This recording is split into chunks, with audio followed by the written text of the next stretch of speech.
जय माता दी।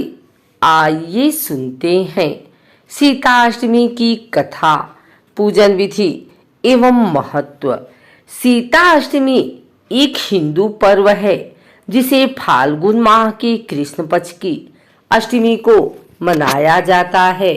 ऐसा माना जाता है इस तिथि पर माता सीता का जन्म हुआ था। इस पर्व को जानकी जयंती और सीता जी का प्राकट्य दिवस नाम से भी जाना जाता है। सीता जी को साक्षात देवी लक्ष्मी का अवतार माना जाता है। आइए जानते हैं सीताष्टमी का महत्व। सीता जी का जन्म धरती के गर्भगृह से हुआ था, इसीलिए वह मां अन्नपूर्णा नाम से भी जानी जाती हैं। उनकी कृपा वंदना न केवल मनुष्य के जीवन में सुख समृद्धि लाती है, बल्कि उन्हें जीवन को कल्याण की ओर अग्रसर करती है।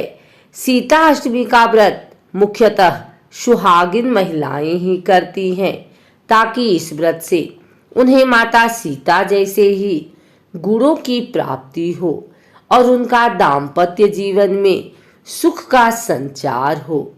ऐसी मान्यता है कि इस दिन 8 सुहागिन महिलाओं को सौभाग्य की वस्तुएं और लाल रंग के वस्त्र दान करना अति शुभ होता है।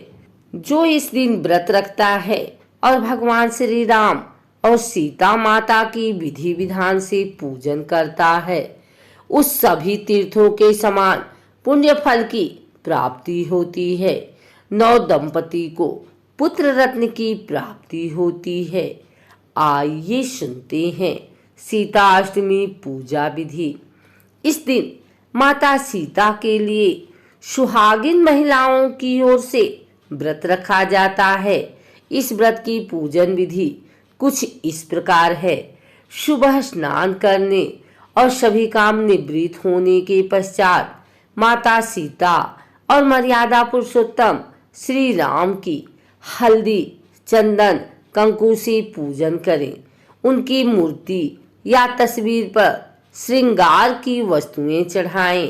दूध और गुड़ से बने हुए व्यंजनों का प्रसाद चढ़ाएं और दान करें।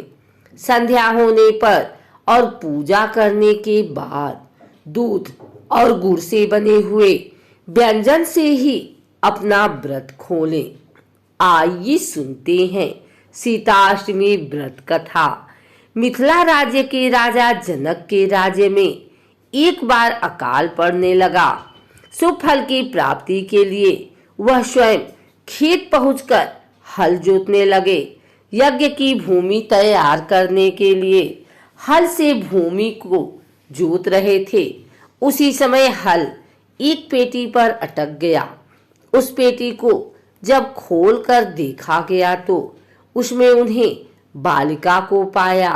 मिथिला राजा ने बालिका को अपनी बेटी के रूप में स्वीकार किया और हल के फलस्वरूप प्राप्त हुई बालिका का सीता नाम रखा। मैथिली भाषा में हल को सीत कहा जाता है। राजा जनक की ज्येष्ठ लाडली पुत्री होने के कारण सीता को जानकी भी कहा जाता है। सीता को भूमिजा भी कहते हैं, क्योंकि राजा जनक ने उन्हें भूमि से प्राप्त किया था।